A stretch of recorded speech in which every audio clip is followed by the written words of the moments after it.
News 7 Tamil, பொறுப்பும் பொது நலமும். பனிக்காலத்தை முன்னிட்டு நாகப்பட்டினம் மாவட்டத்தில் கம்பளி, உல்லன், ஸ்வெட்டர் ஆடைகள் விற்பனை சூடுபிடிக்க துவங்கியுள்ளது. அதை பற்றிய ஒரு செய்தி இதோ.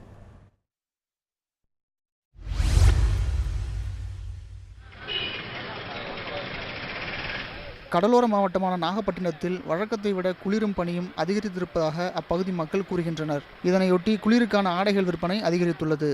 ஏழை மற்றும் நடுத்தர மக்கள் பயன்பெறும் வகையில் மலிவு விலையில் கம்பளி, உல்லன், ஷொட்டர் வகைகள் பனிக்குள்ளா விற்பனை கடைகள் சாலையோரத்தில் அதிகமாக துவங்கப்பட்டுள்ளது.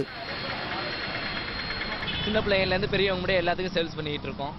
நடுத்தர மக்கள் வாங்குற அளவுக்கு ஷோரூமை விட கம்மியாக கொடுத்து அதில் எங்களுக்கு ஒரு கெயின் வச்சு சேல்ஸ் பண்ணிக்கிட்டு இருக்கோம்.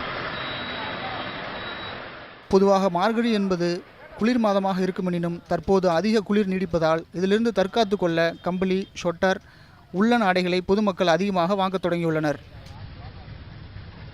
நம்ம இந்த சுற்று கடைப்படுவது ஊட்டி, கொடைக்கானல், கல்கட்டா, டெல்லி போன்ற அதர் ஸ்டேட்டில் மட்டுமே கிடச்சிட்டு இருந்தது. போன்ற குளிர் பிரதேசத்தில் கிடச்சிட்டு இருந்தது. இப்போ நம்ம நாகப்பட்டினத்தில் கிடைக்கிது. இவங்க ஹோல்சேல் எடுத்துக்கொண்டாந்து சேல் பண்ணுறதுனால நமக்கு ரேட்டு ரீசனபிளாகவும் நியாயமான ரேட்லையும் கிடைக்கும்.